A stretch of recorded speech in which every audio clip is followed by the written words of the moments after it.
नमस्कार, आप देख रहे हैं नवभारत टाइम्स। मैं हूं मुकेश कुमार और आज हम बात कर रहे थे गोपालगंज में सूखे की। और यहां पर लगातार बारिश नहीं हो रही है। बारिश नहीं होने की वजह से जो किसानों के जो खेत हैं वो खेतों में दरारें पड़ गई हैं, किसानों के चेहरे मुरझा गए हैं। और अभी हम आए हैं गोपालगंज जिला मुख्यालय से करीब 7 किलोमीटर दूरी पर है गौसिया गाँव। और यहीं पर मुखिया जी का जो दलान है, यहाँ पर कई किसान बैठते हैं, गोष्ठी करते हैं और वो आपस में चर्चा करते हैं। तो हम भी यहाँ पर आए हुए हैं, चूँकि अभी खेती का मौसम है तो किसान जो है वो खेतों में काम करते हुए नजर आते हैं। लेकिन यहाँ पर मौसम नहीं हो रहा है, सूखे की हालत की वजह से किसान देखिए बैठे हुए हैं। यहाँ पर देखें किसानों का जो जमावड़ा लगा हुआ है और वो चर्चा कर रहे हैं कि खेतों को कैसे बचाया जा सके, अपनी फसल को कैसे जिंदा रखा जा सके। तो हम बात करते हैं कुछ किसानों से। आप बताइए, क्या नाम है आपका? रेवती रमण मिश्र। जी बताया जाए, अभी जो खेती के जो हालात हैं उस बारे में क्या कहना है आपको? बहुत बुरा हाल है। ऐसा सूखा तो हम लोग पता नहीं किस जमाने में देखे थे। और किसी तरह हम लोग उस फसल को बो तो दिए हैं, रोपवा दिए हैं मशीन चलाकर, है ना, पंप सेट से। लेकिन अब लगता नहीं है कि हो पाएगा। पानी चला रहे हैं उसमें और 2 दिन में वो ख़त्म हो रहा है। डीजल की महंगाई है, कितना उसको सिंचाई करें उसकी। तो किसी तरह फसल को तत्काल बचाते हैं कि भविष्य में कहीं बरस जाए, आ जाए पानी। लेकिन न आवे तो फिर हम लोग सिंचाई पंप सेट से करके उसको उपजा नहीं सकते हैं। वो अंत में समाप्त हो जाएगा। जिंदा रखे हुए थे हाँ, फसल किसी को। तरह जिंदा रख रहे हैं, अब जितना दिन तक रह जाए। बिल्कुल, बस। किसान जो है अपनी फसलों को जिंदा रखे हुए हैं किसी तरह से, इस उम्मीद में शायद बारिश हो तो उनकी फसलें बच जाएं। कुछ और किसान है, आप बताइए क्या नाम हाँ है जी, आपका? अनिल कुमार मिश्रा। जी, आप कुछ घाघ की हाँ घाघ कविता तो बहुत पहले से चरितार्थ है, लेकिन अब वो सब बेमानी हो साबित हो गया है वर्तमान समय में। जैसे देखिए, अभी अश्लेषा नक्षत्र चल रहा है तो उसमें कहा गया है कि जे न भरे अश्लेषा माघा तो फिर भरे अश्लेषा माघ। हिंदी का इसका मतलब ये हुआ कि ये नक्षत्र जो है बारिश का, भयंकर बारिश का नक्षत्र है।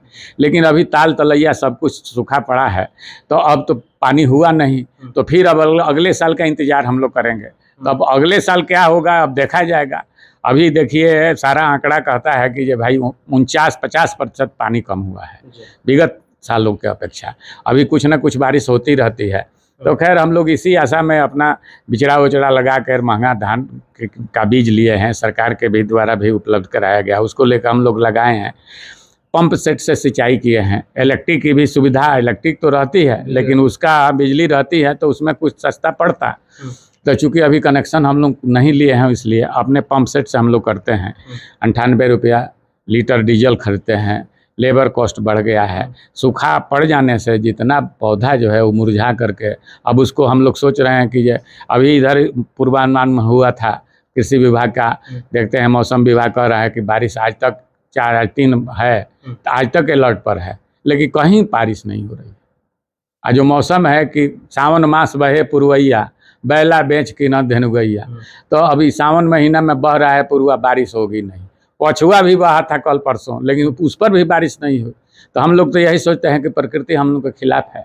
तो अब यही हम लोग करेंगे कि अपना थोड़ा फिर सिंचाई करेंगे कि वो भी उसको पौधे को हम लोग जिलाएं और उसको फिर कहीं लेट बारिश हो तो कुछ खाने पीने के लिए हो जाए, और क्या।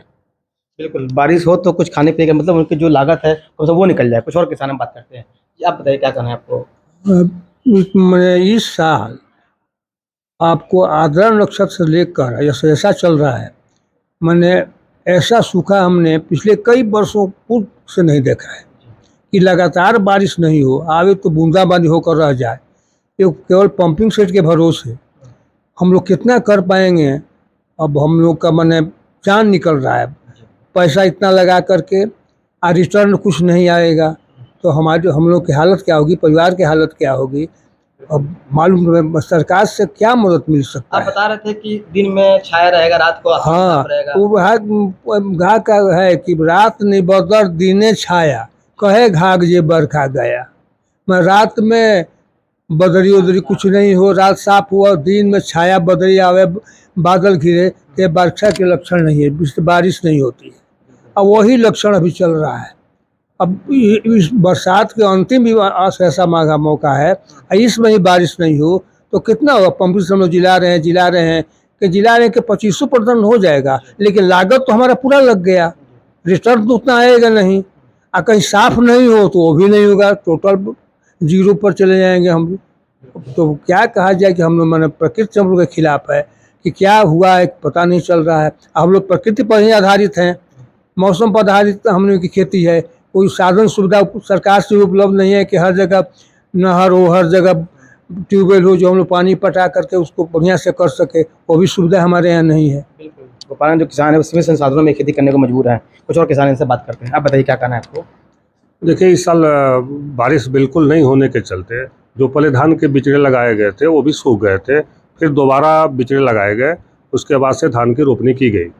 धान की रोपनी हुई तो भी पंप सेट चला के ही रोपनी की गई है, और अब तक बल्कि बरसात का एक आखिरी नक्षत्र ही कहा जाएगा, तो उसमें भी बारिश के आसार दिख नहीं रहे हैं कहीं से। मौसम पूर्वानुमान में बताया जा रहा है कि बारिश होगी, अगले 2-3 घंटे में बारिश होगी। हम इंतजार करते करते थक चुके हैं, बिल्कुल हम लोगों को विश्वास नहीं हो रहा है कि फिर से बारिश होगी। तो ऐसे में खेती अगर कर बारिश लेट से होती है तो फिर क्या होगा? अगर 1 सप्ताह के अंदर बारिश नहीं होती है तो पंप सेट से सिर्फ हम लोग उसका जान बचा रहे हैं, बाकी हम कुछ नहीं कर पाएंगे। 1 सप्ताह अगर बारिश नहीं होती है तो बिल्कुल धान की खेती हम लोग की बर्बाद हो जाएगी। गोपालगंज के किसानों का कहना है कि अगर 1 सप्ताह और बारिश नहीं होती है, क्योंकि जो बल्कि गोपालगंज के किसानों का कहना है कि अगर 1 सप्ताह और बारिश नहीं होती है तो उनकी फसलें बर्बाद हो जाएंगी।